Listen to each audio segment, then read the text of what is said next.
What's up, YouTube family? Hope y'all had a good week. Man, my week been alright. Just working, maintaining, trying to stay prayed up and all that. Man, I figured I'd make a video and talk about how I became a preacher at one point. Yeah, at one point, in my life I was a preacher back in 2000, like the end of 2014, 15. I believe I talked about it. I talked about it a little bit in one of my videos, but I didn't go in depth. And so I figured I'd just make a video about that. Just share my testimony and my journey. You know, and hopefully to encourage other people. To walk into who y'all calling you to be. Um, you know, to get into it, man. I never thought about being no preacher, no pastor, nothing like that. I grew up in church, but not to a certain extent. Like when I got to a certain age, I stopped going. And my neighborhood I grew up in, I believe I talked about a little bit of that. It wasn't the worst, but it wasn't good either. I seen a lot, experienced a lot. So as I got older, I went away from the church. Um, and I grew up in the AME church.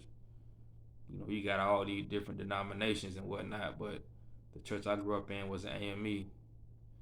And yeah, when I got to a certain age, man, I just stopped going. I didn't really. I thought church was for old people. I didn't care about it at all. So I was just doing my own thing. But little did I know that Yah still had His hand on me. When I used to go to church, man, I used to laugh at preachers. They would someone get to stuttering. I just bust out laughing, man, with no care in the world. What I'm saying? We'd be at church, man, laughing, cracking jokes. In the church I grew up in, it consisted of, about two or three different families. So me and my cousins, we'd be ready to fight the other cousins in the other family. Just crazy stuff, man. As kids just growing up. The food was always good, but, that was about it. And as I got older, um, just dabbling in the streets, just doing different things. I always, I was different.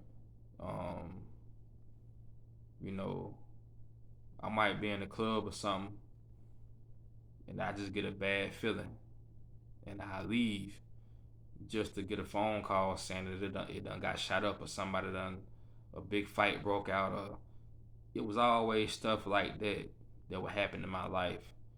I would put myself in situations where you know people wanted to hurt me growing up because of the guys that I used to be with and what we used to do. So I put myself in situations where I could have got hurt. Things could have happened to me, but y'all always had His hand on me. So I always knew I was different. I just couldn't explain it. And then as I got a little older, my cousin got saved first, and him and his wife they took me out to eat. It was his girlfriend at the time. They took me out to eat, and he started ministering to me. And the next Sunday, I go to church, I get saved, and when I got saved, man, like a lot of stuff I was doing just automatically stopped. I was the music I listened to, I changed my music. Um, it went from the hard gangster rap to pretty much like Christian rap, Christian music. I always listen to gospel music. My mom would play gospel music on Sundays. You know, we'd be cleaning, and she got gospel music playing in the background. So I always knew the old school gospel songs. And those songs, when I got saved, was still in my heart. And but yeah, like certain things just stopped automatically. My music, my lifestyle changed. I stopped cussing. There's a lot of things that I stopped, and it was things that I didn't know was sin in my life that I tried to stop. Okay, this is a struggle right here.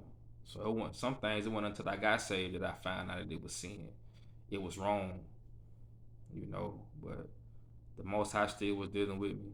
Um, I went and bought a Bible, NIV Bible, matter of fact. And I was always told, the NIV easy to read, and to me it was. You know what I'm saying? I really didn't understand the King James at the time, and I went and got an NIV, and it helped me tremendously. And yeah, man. So I'm reading the Word. I'm growing. I mean, I'm growing fast, real fast. And my favorite was Psalms, Book of Psalms. But I was growing real fast, man. I mean, I take my Bible to work. I'm reading on my breaks. I'm reading in between cases when I was at the hospital working. Man, I was into it. You know what I'm saying? I was on fire. I'm trying to minister to everybody. I'm trying to get everybody saved. You know what I'm saying? And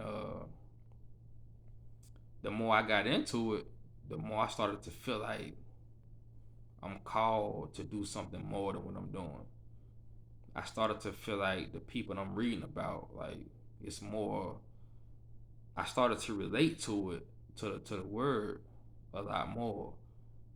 And I didn't understand at the time what I was feeling, but I just felt like I think I need to be a preacher. Then I dealt with that for probably like 2 3 months. The church I was at, I was always told, when you have these feelings, when you feel some type of way about the word, I always go to your pastor. You know what I'm saying? I always talk to the pastor of that church.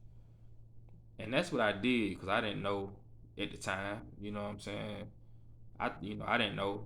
So I went to talk to the pastor of the church. I said, man, I think I'm supposed to be preaching. I said, I don't know, man. I just feel it. Then I'm like, man, I don't know what steps to take. I don't know what to do. So that's why I'm coming to you. And he was a bishop at the time. You know what I'm saying? And I'm like, man, I supposed to be coming to, I'm coming to you because I don't know what to do. I just know that I think I'm called to be a preacher. Yeah, I need help. Like, well, what should I do? And I didn't get the response that I thought I was gonna get. Because he tried to he pretty much tried to make me become his armor bearer instead of a preacher. He was, I guess, a minister. You know what I'm saying? However the church, however they had their stuff, man. He didn't want me to be a minister. He wanted me to be his armor bearer. And I was like in my mid 20s at the time, like 20. Nah, I was probably like 20, 23, 24, maybe 23, 24. And yeah, he wanted me to be his armor bearer. He was like, you a young man, and one of my guys, they about to move on to another job venture. I'm gonna need an armor bearer. So I'm young in the faith. I'm a babe in the faith. So this the bishop I'm talking to. You can't question their authority. You know what I'm saying? So I'm like, okay, what's an armor bearer? Then he got to explaining everything to me what an armor bearer was. He pretty much told me, whatever he need, I gotta be there to assist him. Whenever he preaching and he needs some water, I gotta bring him some water. If he need, if he up there sweating, I gotta go up there, hang him a handkerchief, or wipe the sweat off of him. You know what I'm saying? And if he need to go out of town to preach, if he need to, drive somewhere and preach, I gotta be the one to take him.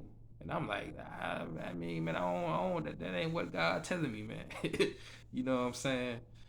And what kicked it off, man, he was like, you know, whenever he need to, I need to help him change his clothes. You know what I'm saying? Like, yeah, I gotta help him change his clothes. Yeah, like change his clothes. And that's when I was like, nah, bro, dog, nah, this ain't it. You know what I'm saying? Like, nah, I ain't called to help nobody change no clothes, man. Nah, man. And we disagreed on that because I'm like, nah, bro, I ain't. Nah, I'm a man, you a man. Ain't nothing wrong. You ain't got no disabilities. You put your own clothes on. You know what I'm saying? So I had to learn early in my walk and in my faith. Even though you young, you still got to stand on your convictions. You still got to stand on the word of Yah. You know what I'm saying? That's what Paul told Timothy. Like, don't let nobody despise you because you young. You still got to stand on your 10. You know what I'm saying? And in that moment, that's what I did. I was like, nah, I can't. I'm not gonna help you put your clothes on. I'm not called to be an armor bearer. You know what I'm saying? I'm coming to you because I feel like, y'all calling me to be a preacher, not to help you put your clothes on. And then after that, he was like, all right, well, in my church, in order for you to be a minister, you got to go to school for 3 years. My ministers, they go to school. You know, by 3 years, you become a minister. And it's gonna be easy to go through the ministering school because the amount of word that I'm preaching, you can take that and fly by through school. And I'm like, man, I ain't trying to go to school either. Like, nobody in the scriptures went to school. You know what I'm saying? So when I'm reading about, all the prophets and the apostles, like, man, he was average man that Christ came, below average man that Christ came and took. You know what I'm saying? When I read in the Acts, man, when Peter, I want to say Peter, James and John, when they got arrested, then they had to talk in front of the people. The people, they were they spent all that time with Yahshua, with Jesus. So they knew, you know what I'm saying? They knew. And the people that they was talking to, they was like, man, these guys ain't trained. Like, these guys they shouldn't know this amount of word. They shouldn't know. That's how I feel. Like, man, I'm not trying to, I shouldn't have to go get a degree to tell somebody how good God been to me. Nah, so I knew that, you know what I'm saying? Like, man, this ain't the way. This ain't right, you know what I'm saying? So we had that disagreement, and then I left there like, man, something don't feel right. This ain't right, you know what I'm saying? So I didn't leave. I stayed, and the lady I used to work with, she went to a church in another city called Greenville, South Carolina. You know what I'm saying? It's probably like 25 minutes away from Spartanburg. You know what I'm saying? And I checked them out one Sunday, and it was a lady. It was a woman pastor. You know what I'm saying? She called herself a prophetess. You know what I'm saying? And I went to that church, man, and it was great. It was great. It was great. You know what I'm saying? She my first day, she started prophesying to me. Some of the stuff she was saying was on point. You know what I'm saying? So I'm like, all right, cool. So I started visiting, on some Sundays. Then I felt the nudge to leave the church I was at and go to this new church in Greenville. So when I was, my mistake, talking to people at my job, they was like, man, you need to go get the blessing from your pastor. He gotta bless you in order for you to leave. And I'm like, for real? I'm like, nah, bro, I don't think that ain't right. You know what I'm saying? But I let them convince me to go talk to this man who told me to be his armor bearer. Help him put his clothes on. Go talk to him to get his blessing to leave and go to this church, this other church. So, me still, being persuaded, like, I was like, all right, cool, I'll go talk to him. So I went to talk to him.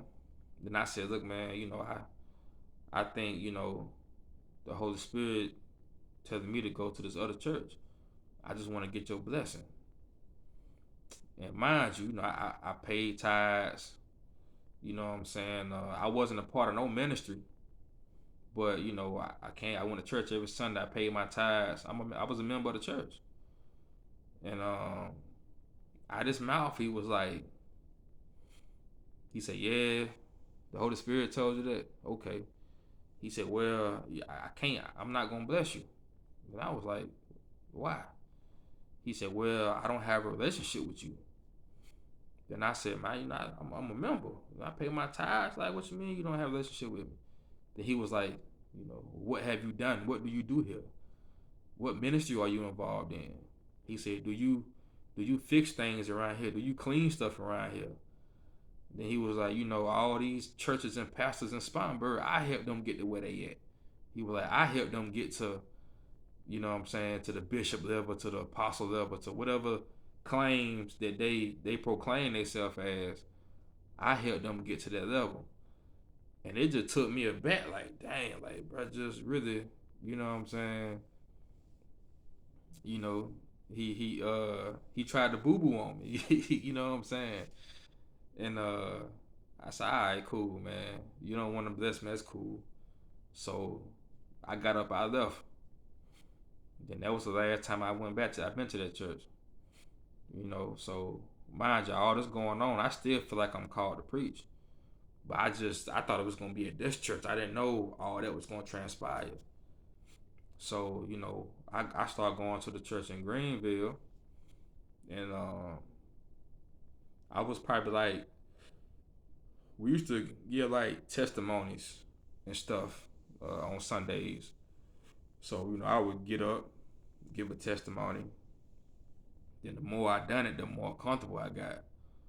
So I remember Christmas 2014. Um, it wasn't Christmas; it was New Year's Eve 2014. We had to get up there and get in front of it, like go to the to the front, get in front of everybody and tell talk about our 2014 and how God been good to us. And it was my turn to go up there.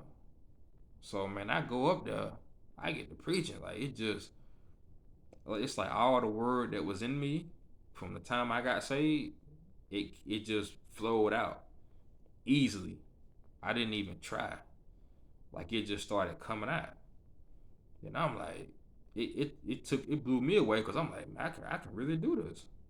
Like man, like God he was just using me.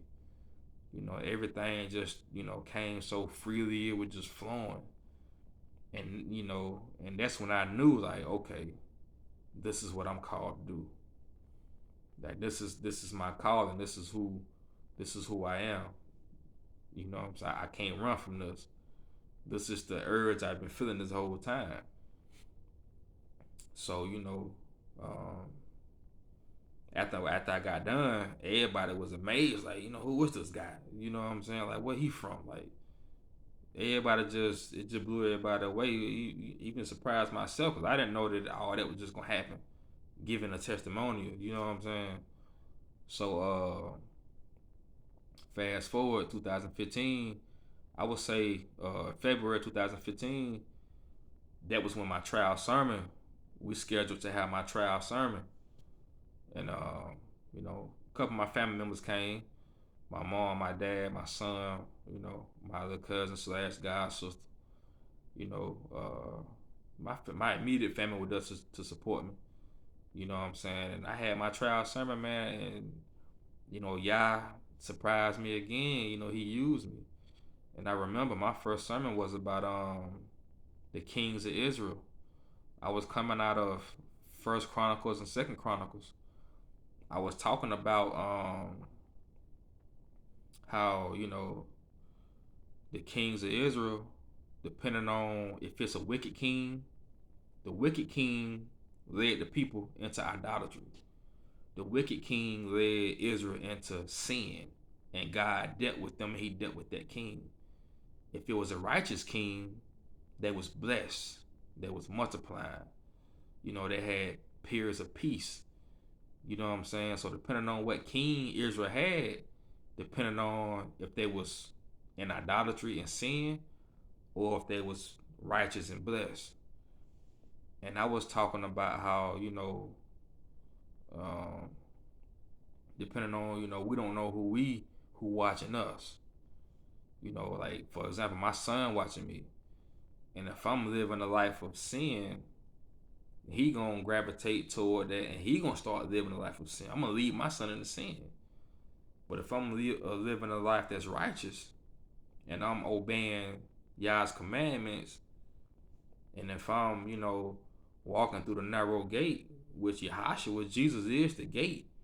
So if I'm doing what Yahashua commanded me to do, I'm gonna lead my son the righteous way. I'm gonna lead my son toward Yahashua, toward Jesus. You know what I'm saying? So I came from First and Second Chronicles. I was talking about the kings of Israel and how, depending on if it was an evil king or a righteous king, Israel will be either led into sin or they'll be, blessed and righteous. So I was talking about that my first sermon. You know what I'm saying? And then that was my trial sermon. And man, I didn't know, like, it was like an hour and some change, big dog. Like I ain't, you know what I'm saying? Like, man, I ain't know I took that long, but I didn't know it was that long. It was like, man, I was just up there flowing, man. I was just talking everything the Holy Spirit was giving me, everything Ruach was giving me. I was up there talking it. I was speaking it. You know what I'm saying? I was blessing His people.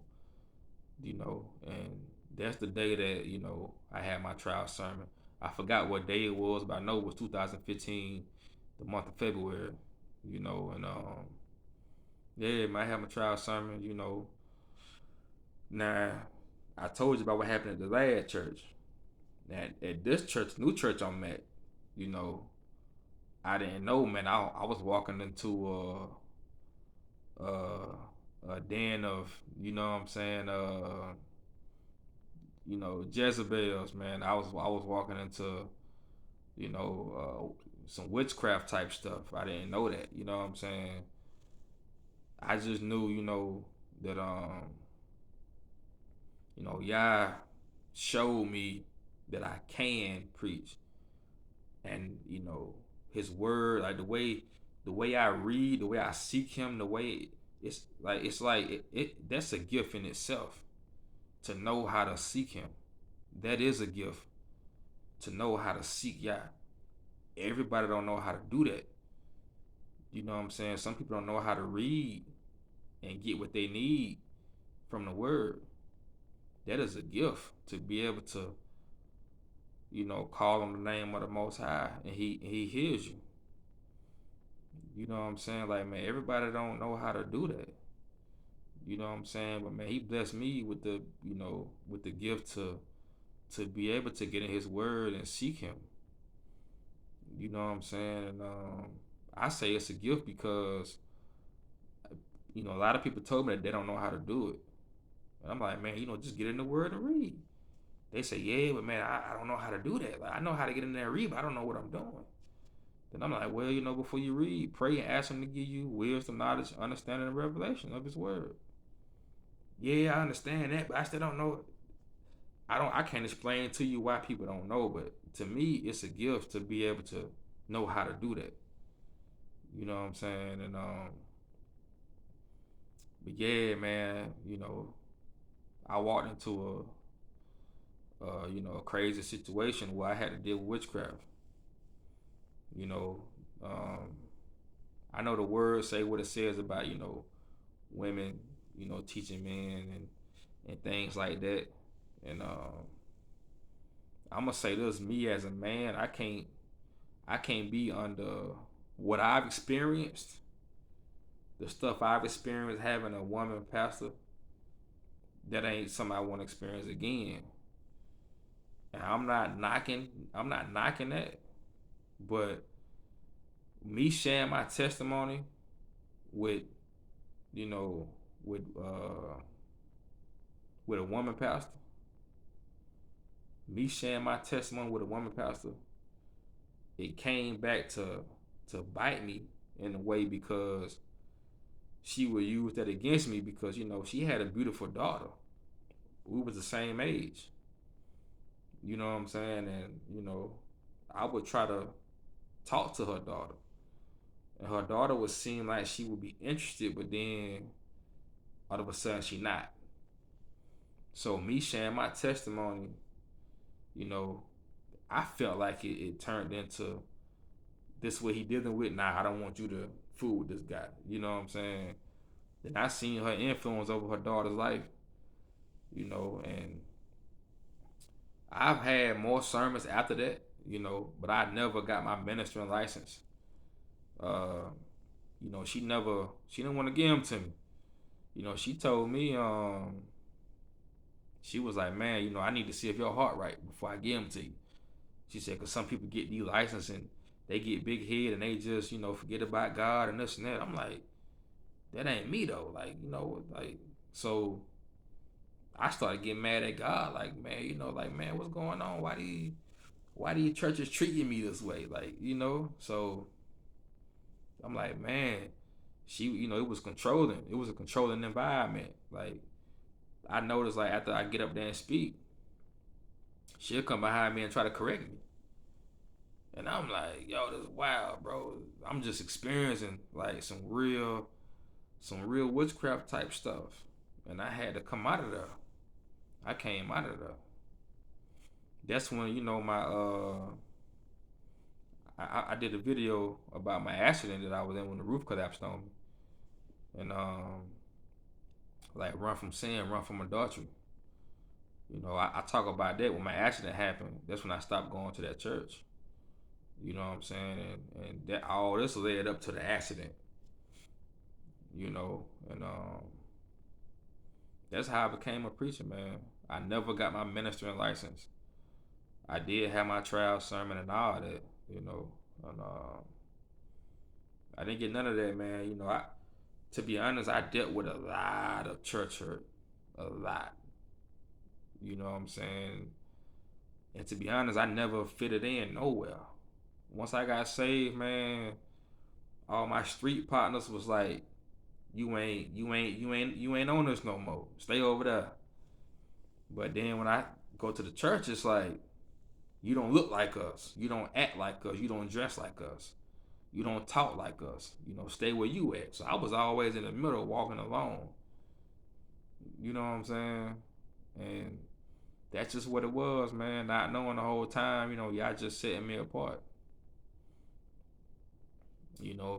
So me finding out I'm a Hebrew, y'all revealing to me who I am, it made it easier to, what I'm saying, you know, I don't want to say walk away from the church, but as far as like, the religion, Christianity, everything that, goes into that, man, it was easy to walk away from that, to not believe in that no more.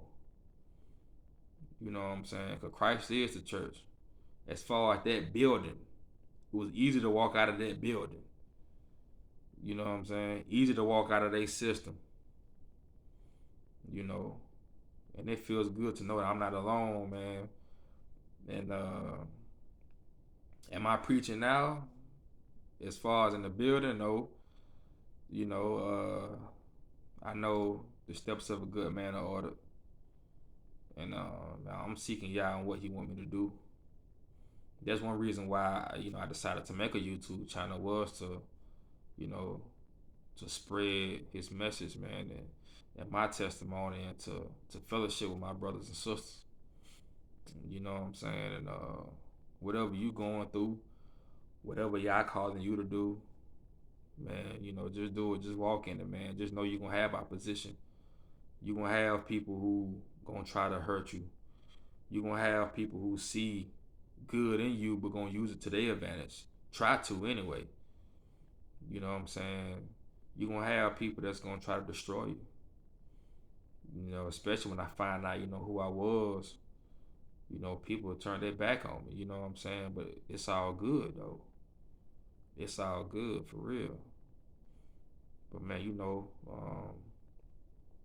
at the end of the day, man, y'all good, man. I just wanted to share that with y'all, man. And yeah, I was a preacher at one point. Young.